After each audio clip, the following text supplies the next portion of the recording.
Hello, everybody, and welcome to Little Squid League 48.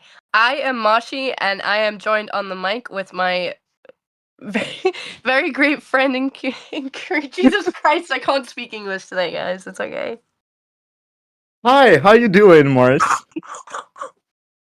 I'm doing good. I'm doing good. Besides the fact that I can't actually speak English today, apparently. It'd be like that sometimes. It happens. It happens. So starting Little Squid League 48. So we're in Group G, so group phase. First round will be Without Identity versus Yoshi and the Gods. Pretty interesting lineups. Do you know any of them?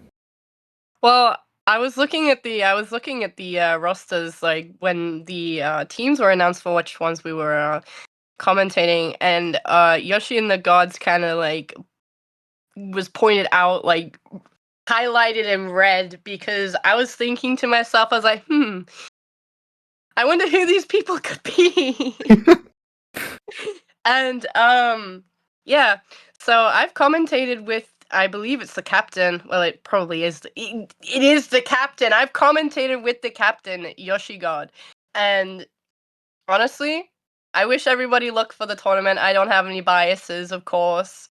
Um, I but yeah, can't have no. any bias because I won't lie. I don't know any of those teams. I'll just wait and see what they can do. Commentate over their gameplay, and we'll see. Yeah, I'll be the judge.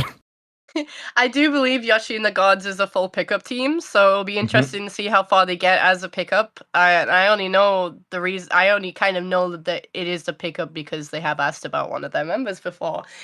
So it'd be like that sometimes, but we are just currently waiting on both teams to get ready right now so we can actually get into game one, which is Splat Zone's Crab Leg Capital. We are almost there in terms of readying up, as we can see. So let's I mean, go. Crab Lab is a pretty classic map, especially in zones. It's very open because, like, if you have a backline on Crab Leg Zone, like you have a good comp because it's Oh so yeah. open. You have so much space to move around, and without a weapon that has the range or the possibility to cover a large part of the map, it can be hard sometimes to break in. Oh yeah, absolutely. They have some interesting comps. I'm not gonna lie with you. Seeing the Tenebrella out with on the side of Without Identity, we do see people in mid right now, kind of just fighting it out. I do believe the Octobrush did get two people, but unfortunately does get taken down, countered by another Octobrush, going down with the trade on Yoshi God right there. But we do see that Without Identity right now is taking the lead. They did manage to get the zone cap, which means Yoshi and the Gods right now have to get themselves back into spawn safely without getting picked off. I Well, that mean, being said, we they do see do there's be a lot getting of picked people. off for the moment. It's pretty hard for Yoshi and the Gods. Without Identity are holding the ground. We have a Zipcaster on by the Ultra, I think. The Booyah is off, but I mean, it's mainly a panic option, I think, to survive a bit. 40 points left for Without Identity. Is they're just like continuing their game plan and playing They're as kind of a just they're kind of just comfortably sitting on the edge of the jump off points for basically everywhere right now. We do see the Wellstring unfortunately getting taken down by I believe it was the Octopus. I could be wrong. But with that being said, Without Identity did take game one with relative ease actually. I mean, So Crab Leg is one of those maps where it can be pretty hard, to go down on the mid if you don't have it. oh So yeah, yeah, without absolutely. identity, we're just capable of taking the right top to control the spawn and just make a distraction while the other teammates were coming up from the left side to take the other side of the spawn, and just Yoshi and the gods were trapped and they couldn't go very far without getting picked. So yeah, it was just taking the zone once and keeping with the defense with that identity side. I do have to say from experience that it can be quite difficult getting out of crab legs spawn, especially if like the enemy team is pushing up from relative angles that are very crucial to getting out, which is unfortunate. in terms of gameplay, especially if like a comp might be better at handling different things compared to like the comp you might be playing with against them. It'll be interesting to see how both teams are going to do on Clan Blitz Scorch Gorge, though, which is going into game 2. Basically, Yoshi and the Gods have to win this game, otherwise they lose this set Yep. without identity. If they do win game 2, they do take the set, since it is best of 3 right now in terms of the beginning of the tournament. I mean, Scorch Gorge is pretty similar to Crab Leg, I'd say, because like it's a very open mid with like the spawn is a bit higher than the mid, so you have a pretty good view on what's happening downside. So yeah, both maps are pretty similar, but Scorch is even more open, I'd say, because you play way more on the sides.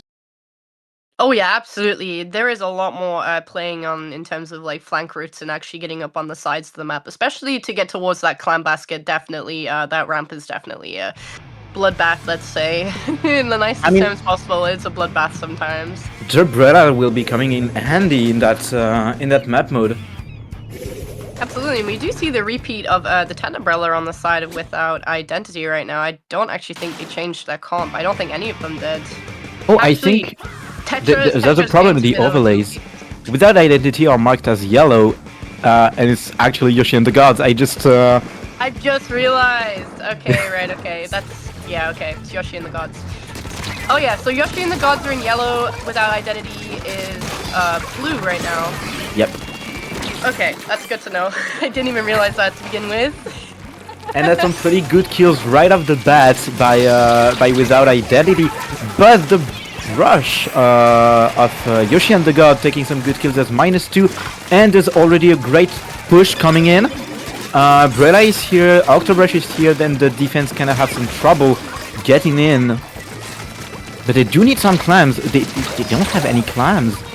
Yeah, they're pushing in without actually anything, really. They didn't really have the clams for the basket. We do have one right now. We do see that Yoshi and the Gods did manage to break the barrier on the side of Without Identity right now, and they're not really getting contested too much right now. We do see players right now just kind of seeing if we can pick people off that Tenebrella, getting a bit of a hard time right there, people kind of ganging up on them. With that being said, I do believe that push might be over now. I could be wrong. It is. Yeah, it is. Yeah, I was starting to think that, considering the teams kind of just push themselves back right now. Gonna get clams once again to see if they can probably push. There isn't too much going on the map right now. But, oh, I mean, Tent does go down. Tent does go down by a bomb, I'm pretty sure. I mean, the push is over, but Yoshi and the God are still in great position. They just backed off, and I mean, it's not like they got wiped out. They backed off because it was like easier and wiser, but they're coming right back for another push with the bubble down. The power climb is in. The second power climb is into 42 points left. That's already a mountain to climb for Without Identity. Oh yeah, absolutely. With like 3 minutes left on the 3 minutes left on the clock right now. There is a few things going on mid right here. We do see 2 members on the side of Without Identity. They were trying to find someone but didn't. They do have 2 power climbs online right now. Not too much to push up with. But with that being said, 2 power climbs is still huge if you think about it.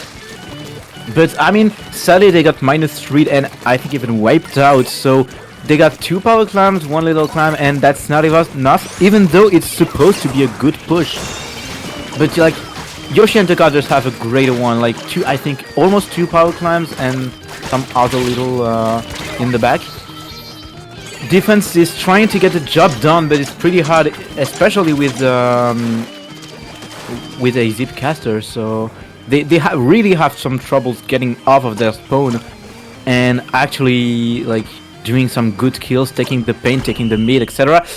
And that's gonna be game for Yoshi and the Gods. It's gonna be a 2-0. I do have to say, Yoshi and the Gods had quite a decent defense, but I'm pretty surprised that Without Identity didn't even really try contesting too much against Yoshi and the Gods. But we are experiencing a little bit of lag here, I do believe. There is just a little bit of technical difficulty. Maybe someone left the room, I think. Well, that being said, we do have both teams sitting on a comfortable 1-1 right now, which does Yeah, force that's game 2-0 3. because Yoshi and the Gods did won game 1 because the colors were flipped and we casted it wrong. Did we? Yeah, we did. Oh, Yoshi and the Gods interesting. and White Without Oh, Identity were yeah! Oh my flipped. god! They are on 2-0. So it's a 2-0 for Yoshi and the Gods They are winning on 2-0. actually winning the set. Hold on a second. Just a little mistake, but I mean that's not that important. Yeah, it is Yoshi and the Gods. They got game 1 and game 2, yes, which means they do win the first bracket, which means they do get an advance in the group Now it's stage. just groups. It's just a Yeah. round robin group. So Oh, yeah, round robin. With that being said, we are gonna just take a quick little break between matches right now just to get everything ready for you guys and have a pretty good viewer experience, I hope. it's PA3. It's player 3, Oh, Mars. pray, oh my goodness. It's player 3. We're Please going to ignore game me, 3 guys. anyway. I'm doing great. I'm doing great. I'm so used to the tournament set out of paddling Of pool. That's my PO3, yeah. fault there. But yeah, player 3. So we're going into Tower Control on Makeomat, which is a very different map compared to Crableg and Scorch, because this time you have a lot more streets and narrow parts in the map. So we'll see how that goes. But I think with that identity can do something on that map. I do have to say, Tower Control Mekoma is a pretty solid map, and it has been since Splatoon 2. But it will be interesting to see how both of the teams do, especially seeing if they're going to repeat with Tentabrella going on from game 1 and 2. I don't know if the Wellstring was doing too well. I didn't really get to see them very often, so they could. It is a pretty decent map for fall off on Wellstring, I do have to say. Especially if you're contesting tower, those shots definitely are dangerous. Yeah, watching on tower is just so disrupting if you're trying to push on it. From experience, it's quite literally hell, especially if it's in the right hands, I guess. I mean, as a backline, you're spending a lot of time on towers, so I True, guess. yeah, you got a point, but still, even if they're on tower, if they're not on tower, it's still something that you probably want to watch out for, especially if you randomly get stuck because you're not probably gonna get out of that one. Yeah, definitely. Oh lord. I actually have no idea what to talk about right now. There isn't too much to talk about. Though I do have to say that without identity, might want to try working on countering the defense that Yoshi and the Gods do have against them, especially running some form of shield, especially from the 10th shield and the bubble. Bubble will be a problem, I would say, against anything on tower, especially if you time it correctly. It does give you that extra line of defense, definitely. I mean, without identity had like so much trouble breaking in, so I think maybe some more aggressiveness, I'd say, and Oh more yeah. coordination on the specials, because what I saw was without identity putting specials but not actually running into them. So they were pushing after their specials and not with them. Yeah, not getting too much value out of specials is definitely crucial for any team trying to contest. Both comps identical from game 2, from what I can tell. Mm-hmm. And you Oh, oh, guys, okay. okay. After all, why not? Why not? What was the problem?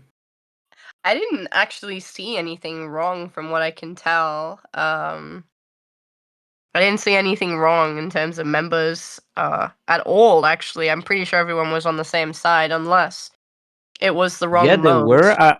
I mean, I saw the right tag for every members of Without Identity. It might have been So it might have been the wrong mode. That might be it. Oh, I'm looking at the comments right now. Splatfest tea. Festi? Um, Splatfest teas are allowed in this tournament, I'm pretty sure. I mean, yeah, Even it the is, issue but with it, someone like maybe forgot to put it off. I don't think I've ever been allowed to reset a match during that. I mean, that being said, we're back in it. We're back so in back. it. We're so back. And right off the bat, like Yoshi and the God just straight up aggressing the left side, getting punished though. The Tentarbrella. That's -2, Delay -3. delay Wow, wow. Straight Calm away, down, right man. Off the bat. Straight away, right off the bat, they just get a wipe on the team. Already a checkpoint 1, breaking the checkpoint. We don't really see too much from Without Identity right now. I don't really think they are actually able to contest too much. That gal taking down the person on the right, and then also the Octobrush avenging their teammate from who died off of the tower.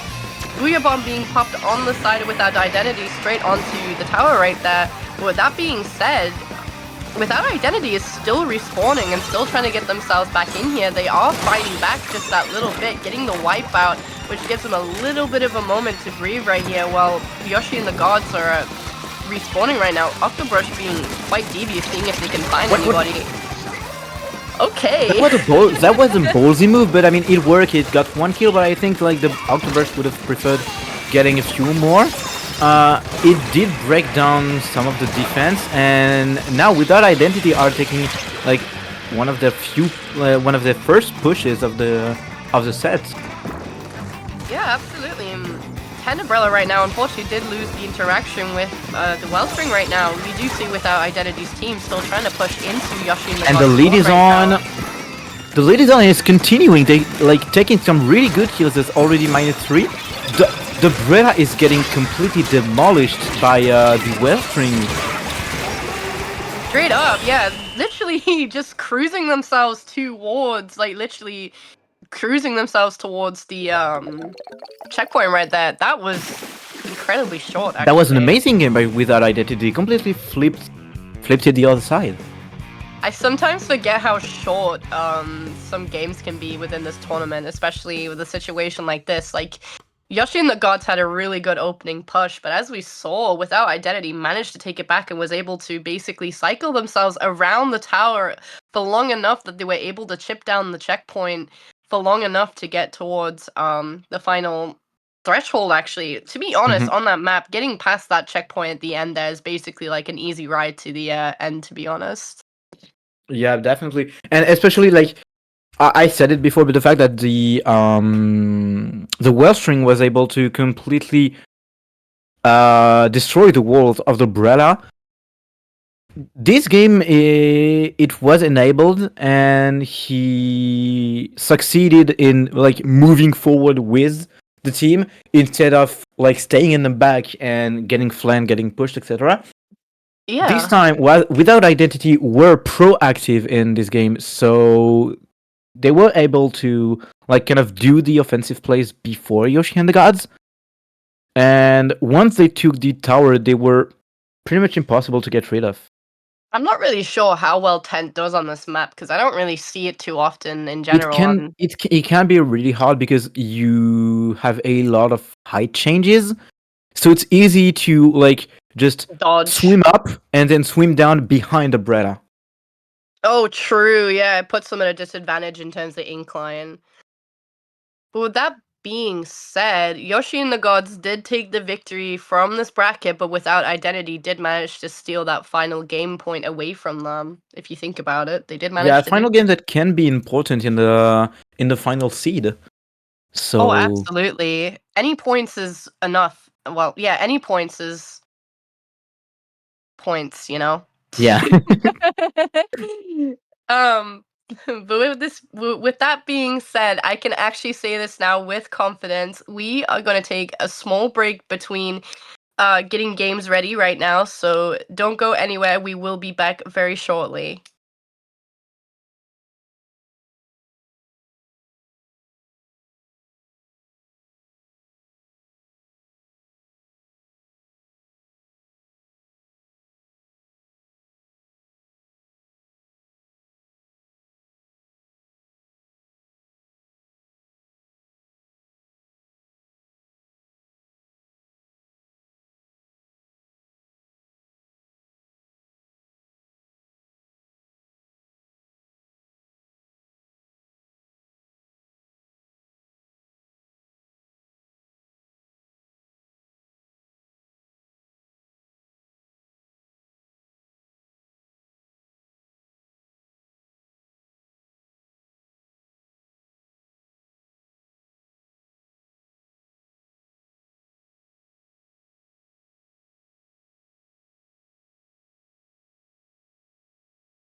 And hello again, everyone. It's still Inquiry and Marcy for the Little Squid League number 48. This time, round 2 of the group phase, and we have a match between Drinking Your Milkshake and Crimson Ink. How you doing, Mars? I'm doing all right. To be honest, though, these two teams I've seen throughout like MIT's tournament lines, but I believe I've also seen them outside of like LSL and stuff. I do recognize the rosters.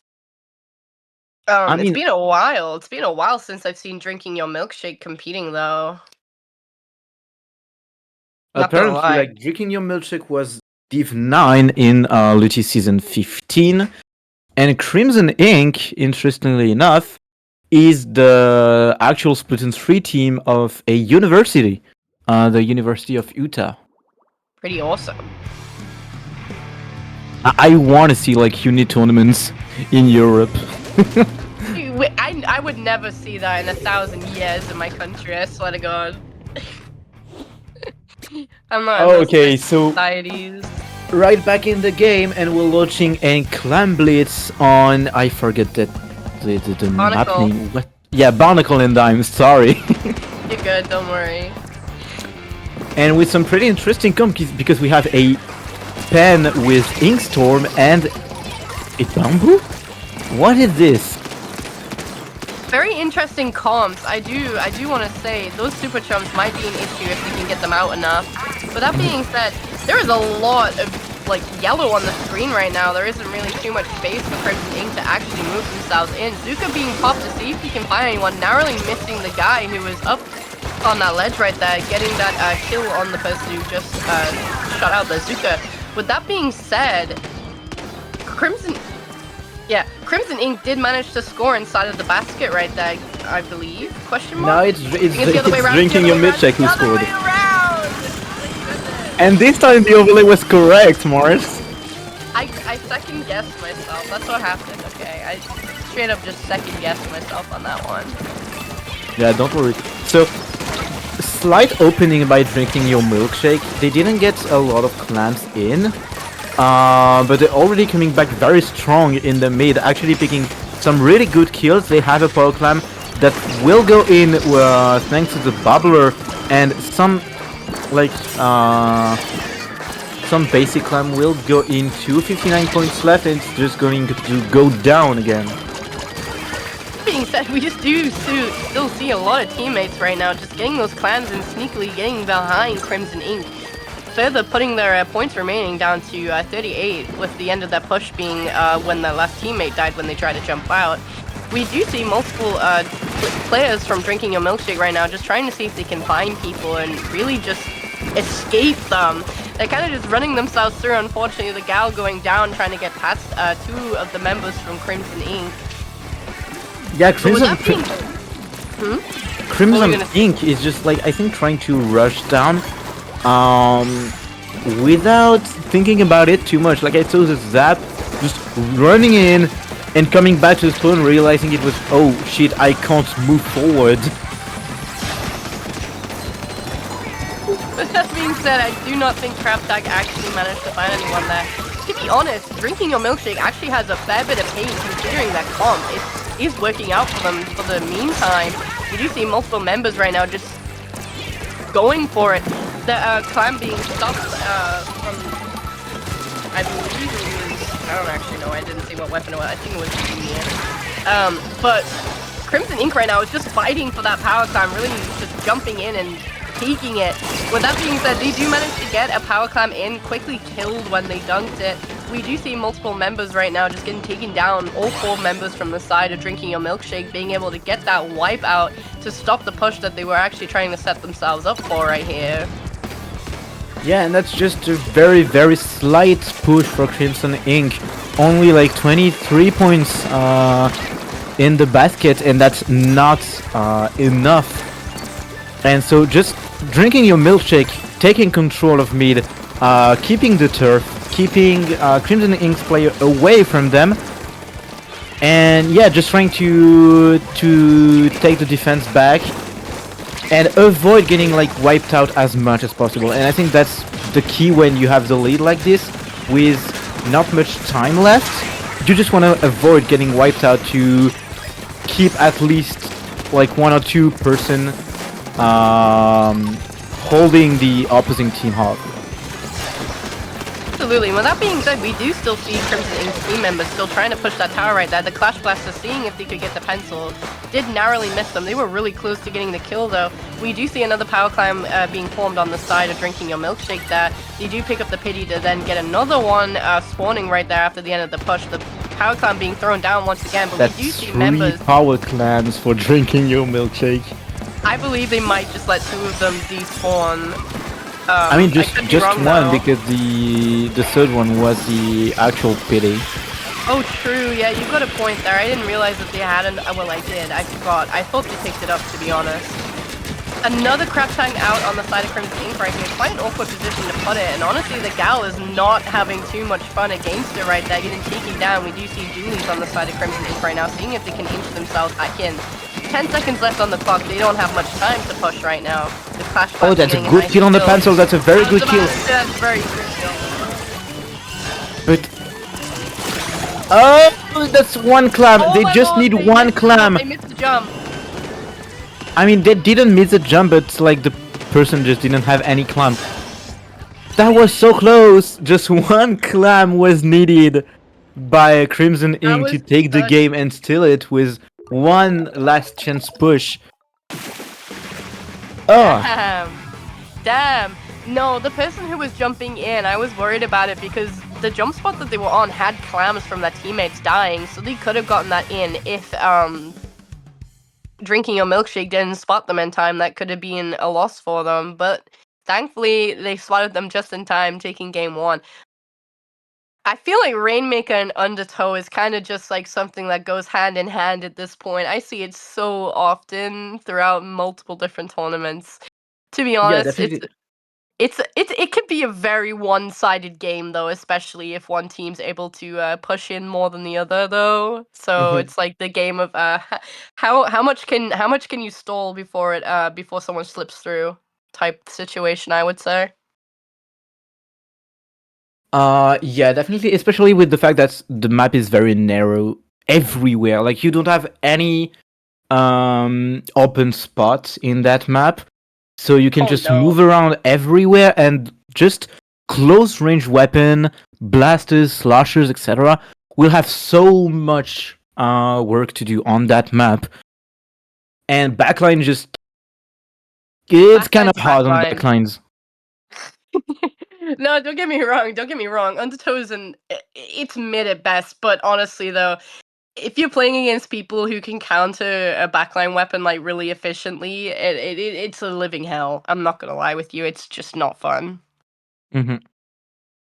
I don't know if you can agree with me or not on that one in terms of I playing can backline definitely weapons. agree. I definitely agree. We haven't played on Undertow like at all, really. I'm not gonna lie with you. We somehow managed to avoid it most of the time.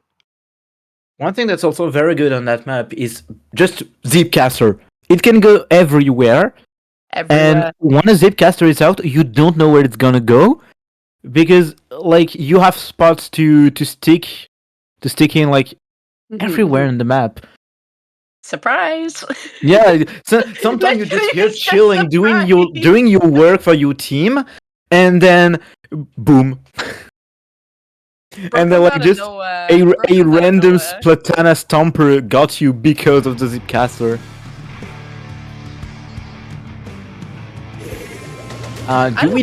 Do we have any Zipcaster though? I don't think we'll end up seeing it from both teams. Yeah, no. No. But we do see pretty classic comps on the side of Crimson Ink, except for the Clash Blaster. But I mean, it's a really bold pick. That is a really bold pick for someone. But if it works, it works, you know? Careful of that bomb. That was, yeah. I was kind of scared for that bomb, I'm not gonna lie. It was really close to them. But that being said, Drinking Your Milkshake has the Rainmaker right now, and they are going straight for checkpoint. I do not believe Crimson Ink even noticed them taking it, to be honest, considering they were still pushing. They were still pushing in mid. They were pushing mid, they were pushing the left side, and drinking your milkshake is just continuing to go in. Getting it to 1 point. And we're already 1 points from a KO. Crimson Ink finally getting drinking your milkshake off of their spawn. Wow. And we still have some flanks and charts.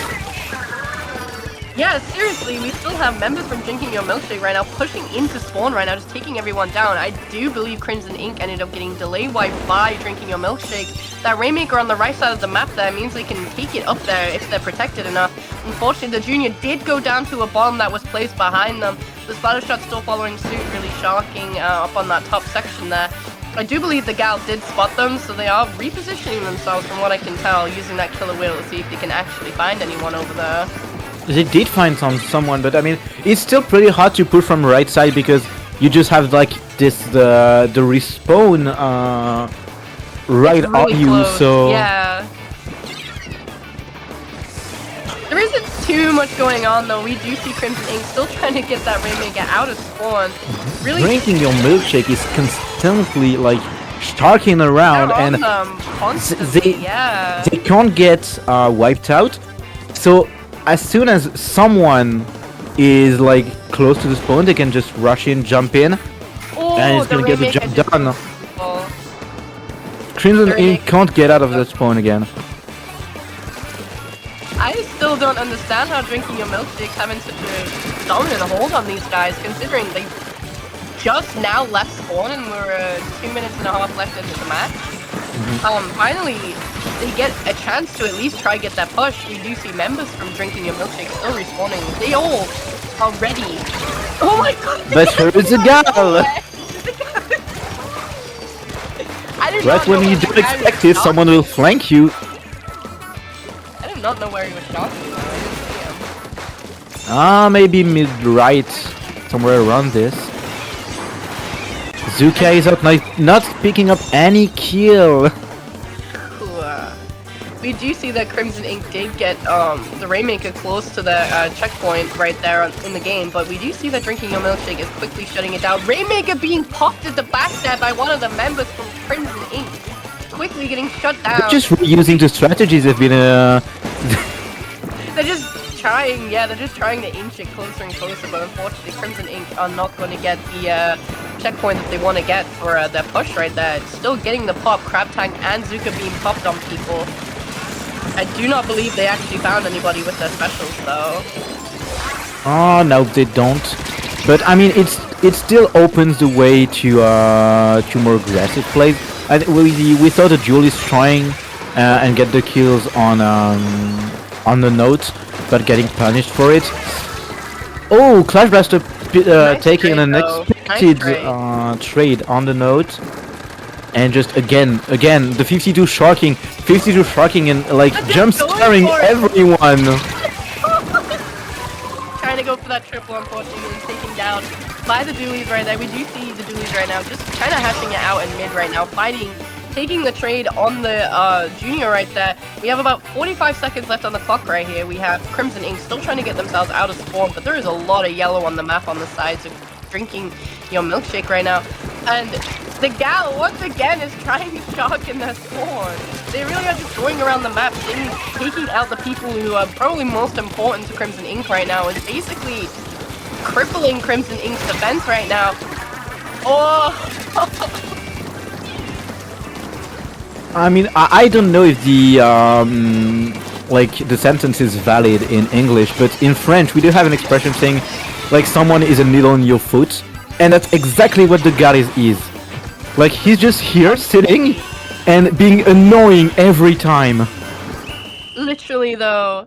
But with that being said, Drinking Your Milkshake did take game 2 right there. They had a really substantial lead though, getting that push at the start of the game all the way down to 1, which was crazy. That and the push fact was that crazy. They stole time. They literally stole time away from Crimson Ink by stalling it in their spawn, if you think about it though. Just constantly coming back, picking it up, and then taking it. Rinse and repeat. They really knew who they needed to take. They really know who they needed to take care of in terms of defense on the side of Crimson Ink, and honestly, they did have a bit of a struggle trying to get themselves back up on their feet. Yeah, definitely. And we're going to another very different map, Flat Zones on Hagglefish Market. Back to an open map. Back to a map where backlines can do that job very efficiently. So, I mean, I don't think drinking your milkshake will lose that game, because we've seen on Barnacle they were so Dominant. clean in their play. So Hagglefish kind of looks like Barnacle. So, I mean, we'll see, but I do think Crimson Ink will still have a rough time. Oh yeah. I still think that Clash Blaster is a really interesting pick, though. I wonder if they had like some other weapon that had Zuka still might help them a little bit in terms of their paint. I'm not sure if they were doing bad with paint or not, but I did see a substantial like difference between both teams and their paint. Drinking your milkshake having a better time in terms of movement, because of their weapon choices. Mm-hmm. That's just my opinion, though. I mean, the opinion is valid, though. So it's quite interesting because, except from the Clash Blaster, the comp is like pretty basic, and it's a very good comp. You know, you have like known weapon that's work pretty much every time, and this just a Clash Blaster popping out of nowhere, and I don't think that's what killing them, of course, because you can't just lose because of one weapon, but it's certainly odd. True. I lost my train of thought. Lord. Thank God game 3 started there. Let's see how everything goes for Crimson Ink. And will they take one redemption game, or will drinking your milkshake just 3-0? And again, like, very classic comp, like pencil duelist V-shot, and then splat roller. Roller, yeah. They got a bubble, but I wonder how well they can utilize it. Bubble on that map is not that that good, I think, because it's always below something. I do believe that the gal did lose track of one of the players right there. There was a second person on the right there, and I'm not sure if they moved back or not, or it was the same person that they traded to. With that being said, we do see Pencil on the side of Crimson Ink kind of just painting right now, providing coolers for that team right now. Honestly, yeah, drinking your milkshake's running a completely clueless team, so maybe it's the fight of how much Crimson Ink can respawn in time to keep the zone. But honestly, they haven't really been able to contest it too much in terms of drinking your milkshake. Zuka coming out narrowly missing the junior player right there, but we do see players on the side of Crimson Ink right now just seeing if they can get themselves and really just fighting against drinking your milkshake right now. I mean, you were talking about drinking your milkshakes like colorless comp, but you really need a cooler if you don't die that much. Like, drinking your milkshake, just not dying, they keeping themselves alive, and it's a very solo queue kind of play, because in solo queue, like, you just want to avoid dying as much as possible. Oh yeah, absolutely. And that's just what drinking a milkshake was doing. They were playing very safe, but at the same time, like, running around everywhere, so it was hard to get rid of them. True. Now that I think about it, though, drinking your milkshake really didn't have too much contention in terms of Crimson Ink trying to play against them to begin with.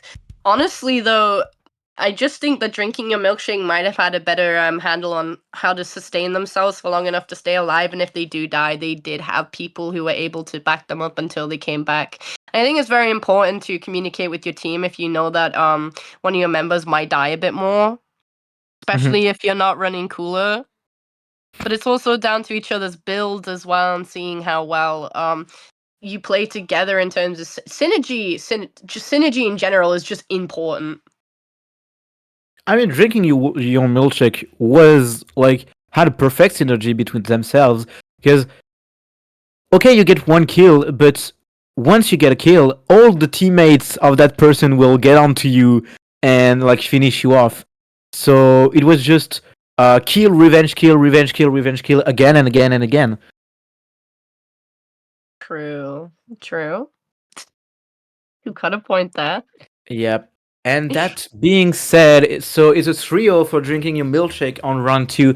And we're gonna go again on a short little break for round 3, and then it will be our last set. I mean, as for me, it will be my last set, It'll but be of course, your you will last set. continue on early Yeah. bracket. I'm stuck in prison, bro. I'm joking, Anyway, guys. I'm not being held hostage, I promise.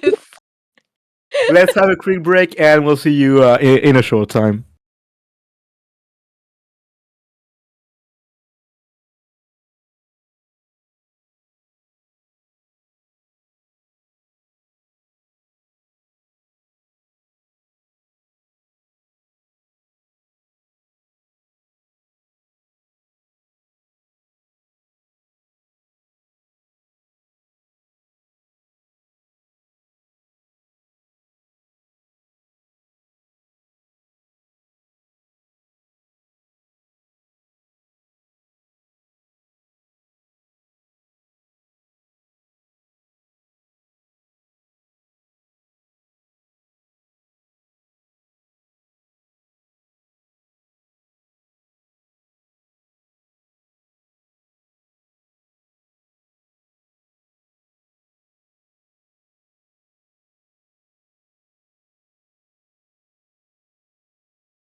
Hello, everybody, and welcome back to Little Squid League.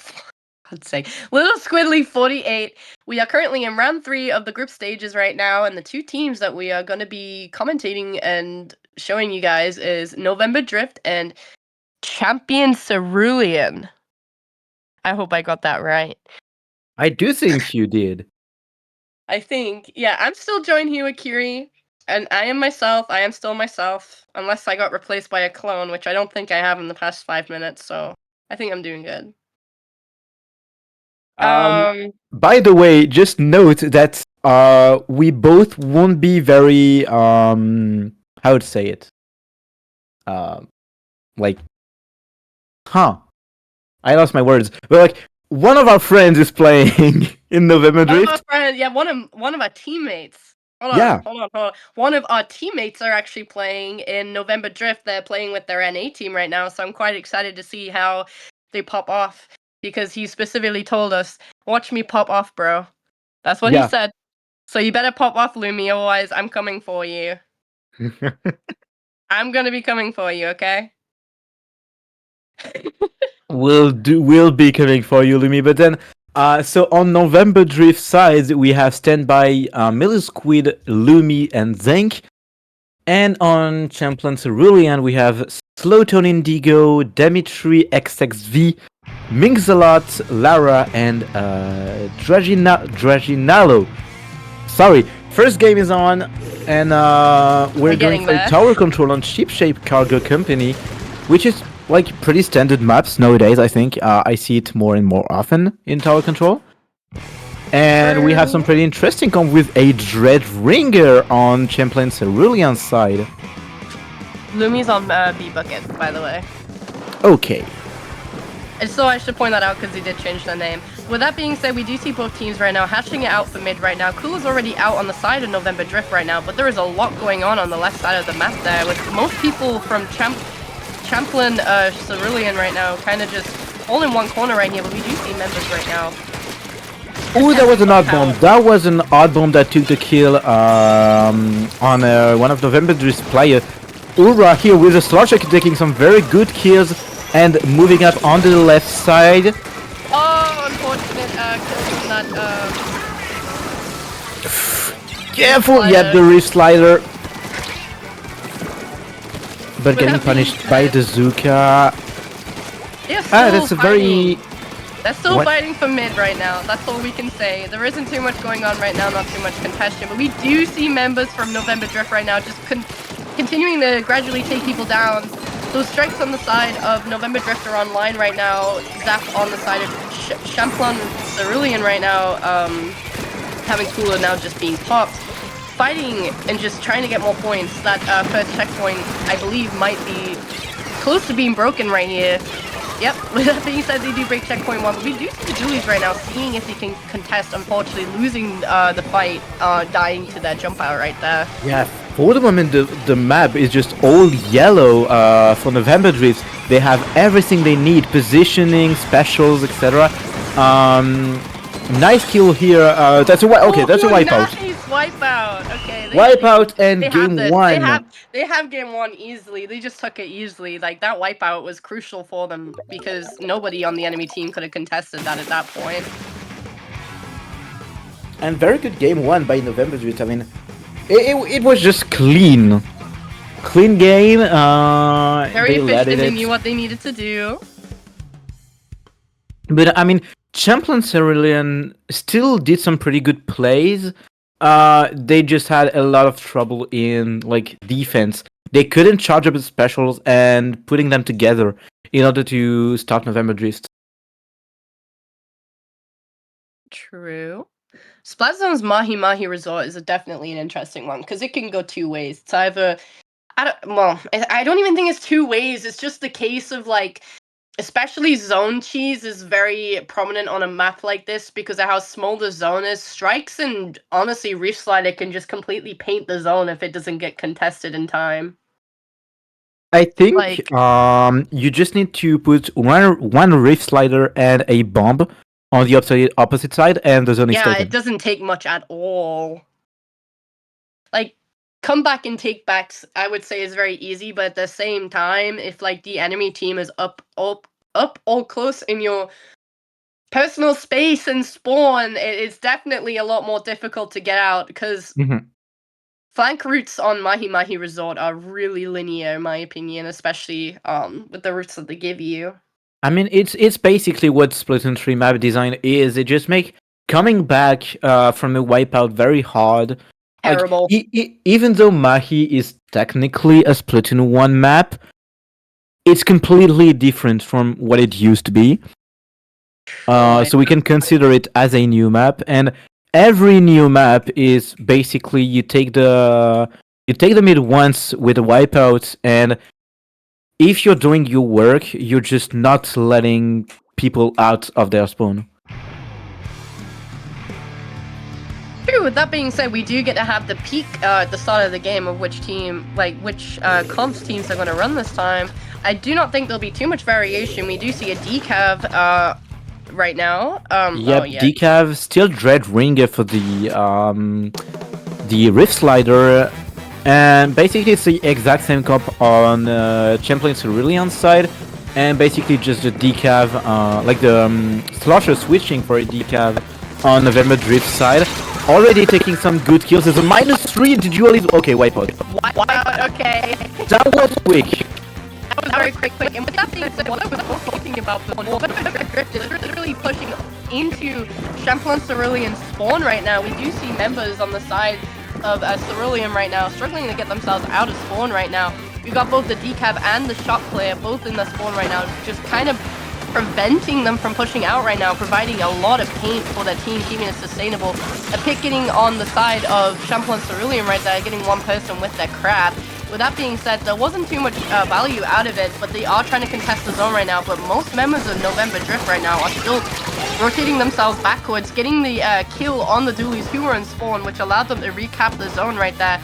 The Nautilus jumping out away from danger, I would do the same thing, honestly. I mean, you would do the same, but I think the game is kind of like close now. We don't have any player on Champlain Cerulean side able to pick up the zone. November Drift, as I said, just take a wipeout and don't leave. Don't let them come back. They just did not allow them to get their footing again, just completely staying on their toes to the point where they just couldn't get out. It was practically a complete lockout for the whole game. November Drift doing a really good job at spatial awareness and how to handle their own space and the enemies. Yep, definitely. And we're going again on a completely different map. Clamblitz Museum d'Alfonsino, that's huge. That's a huge map. Oh yeah, with a lot of ways to push. You can go either completely on the left with the block to chill a little bit. You can go on the right, but if you go on the right, you can go on the left of the spinner or on the right of it. And so just a lot of ways to do a lot of things. And so comms that can move a lot and take control of zones can be very, very good on that map, especially in Clamblitz, where, I mean, you move a lot every time on the game because you have to take some clams everywhere. Just everywhere. You have to take the clams, you have to charge up your specials, you have to stop the enemies from taking their clams and taking some spaces. It is just I mean, I love Clamblitz just because it's a very active mode compared to zone where you kind of be just passive on the zone. Yeah, true. And tower when you just accompany the tower would just go at its own pace. I wonder if we're going to see the decav again on the side of November Drift, or they're going to change to a different weapon. I'm kind of curious. I mean, Bubble can be very good on that map. Oh yeah, absolutely. Especially if you're able to get it in the right place at the right time. It's very crucial, especially for pushes. But with that being said, we are going into Game 3 right now, so the speculations that we have will be answered like pretty shortly. And we don't have any... Iconic. He's iconic for that one. Stamper, okay. I mean, Stamper is also a very great pick because you have deep casters that like on Undertow, you can go everywhere with the Deepcaster. Bro's already opening. Okay, I need to be more professional about this. With that being said, the Stamper does jump out. I don't actually know what happened there. Going on the right is usually the classic opening for a Stomper because you can just put yourself under the plats and completely disrupt the opponent's backline, so it can be very, very good. And already -3, did that have to go back, getting killed by its depth colleague. That back was out ready and just looking up anything that was coming at them. That big explosion, also getting another person. We do see that Champlain Cerulean right now are active right now. They are pushing everyone back, getting that wipeout. With that being said, November Drip did get that points down to 53. We do see Cerulean right here pushing themselves in. The Tetras losing the position that they had originally coming in with that. I forgot the name of the special again. Wrist Slider. And I mean, I kinda don't know what was the point of the Wrist Slider because like Tetras were pretty much alone and there weren't any kills to get. They were just taking some positions and having to run off because people were around you. Jet is out to secure some kills, but none are in, and it's just basically one clams and a few little clams in the basket. 29 points in for Champlain Cerulean, and it's still a long way to go because November Drifts are in the mid, taking some kills, taking some space, taking some turf, and just charging up the specials for a new offensive. The shot did go down on the side of November Drift, but there isn't too much issue with that. The Zipcaster is out online right now. I do not know if they actually found anybody, but they did provide a little bit of space for that team, especially on that platform, making it a little bit easier for them to push in. We do see that there's 3 members up on the platform on the side of Cerulean right now, really just protecting that post right now.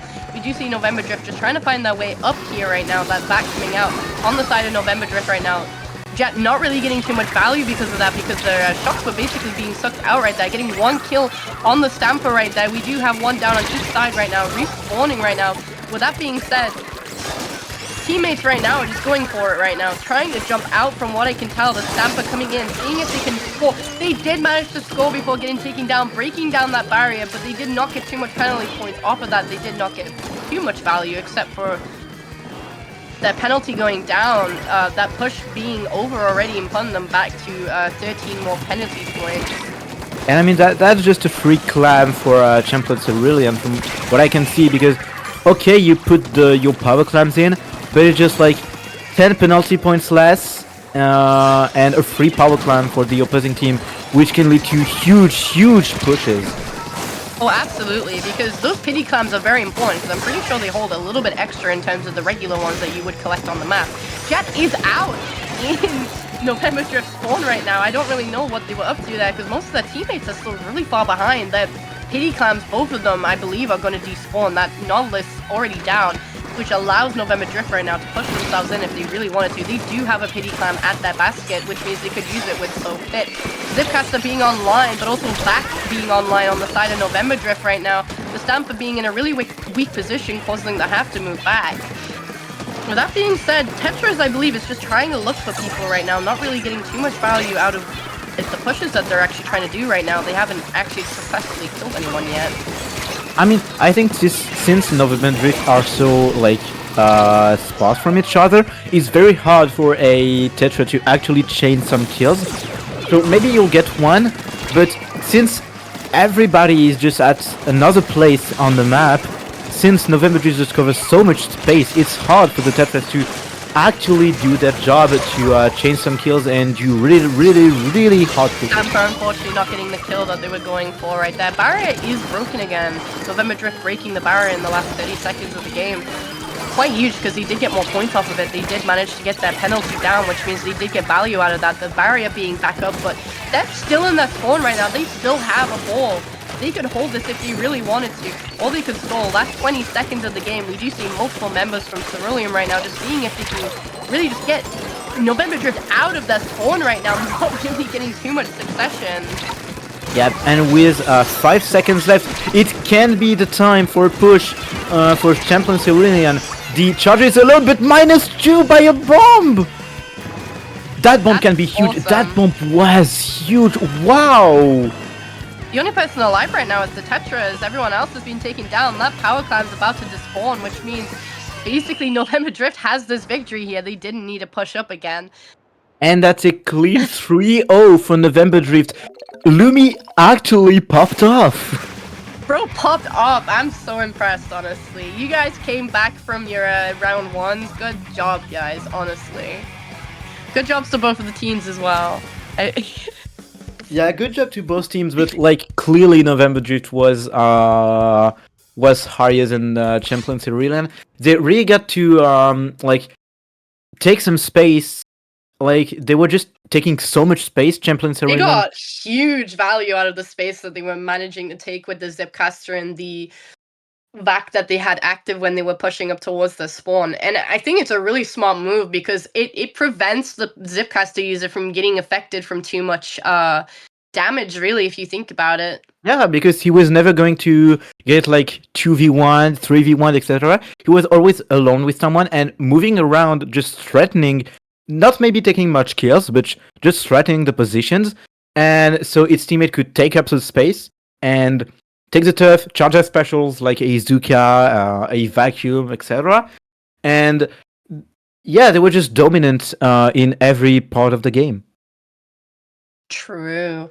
To be honest, like, Zipcaster on this map is really strong if you pair it with the correct specials and, like, weapons, especially, that are able to essentially back you up in case you get put into a situation that you don't want to be in.